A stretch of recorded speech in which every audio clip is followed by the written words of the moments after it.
Уже через 3 недели на этом месте не останется ни рабочих, ни строительной техники. Здесь откроется самый большой в республике детский парк. Он будет называться Йылмай, что в переводе с татарского «улыбнись».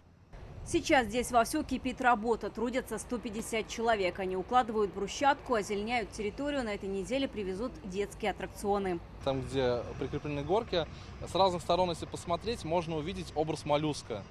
А если же вы видите, к примеру, вот эти бетонные такие гроты, это в виде таких пещер. Детский парк расположен на набережной Казанки, поэтому тематика водная, фонтаны, игры, связанные с морем, покрытие, которое еще не использовали в казанских парках, галька с Черноморского побережья. Уникальность территории в том, что она для всех возрастов, от малышей до подростков. Одновременно здесь смогут находиться 8 тысяч детей. Парк строят по инициативе Рустама Миниханова. Особое внимание уделено озеленению. Будут зоны, где можно будет в лабиринтах поиграться именно среди кустов, то есть будут созданы специальные лабиринты. Определенное такое освещение, тоже играющее для детей. Мы посмотрели весь опыт, который есть в нашей стране, и ни у кого именно такой детской площадки не будет. Павильон для мастер-классов, развлекательная площадка со сценой, зона для тихого отдыха, кафе. Организуют рядом и парковку. Спуститься в парк можно будет по новой лестнице из сада Фукса. Первых гостей Йылмай примет 30 августа, в День Республики.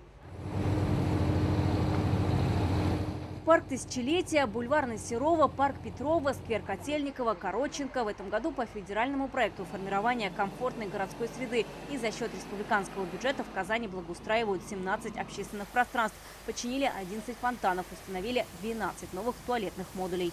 В этом году в связи с подготовкой к саммиту БРИКС у нас больше объектов, больше работы, чем обычно.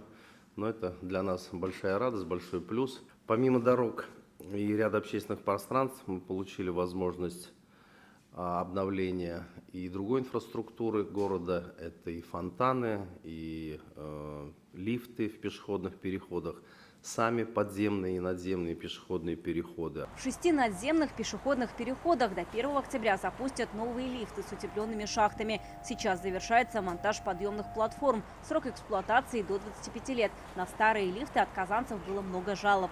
Они не работали там при температуре ниже 15 градусов, были подвержены намерзанию, влага попадала. Сейчас мы строим, бетонируем специально для того, чтобы туда поместить лифты, шахты для этого лифтового оборудования. Наверху будут смонтированы лебедки, и эти лифты уже будут, конечно же, меньше подвержены капризам природы. По программе «Наш двор» в Казани в этом году благоустраивают 144 двора. Работы по ним выполнены на 73%.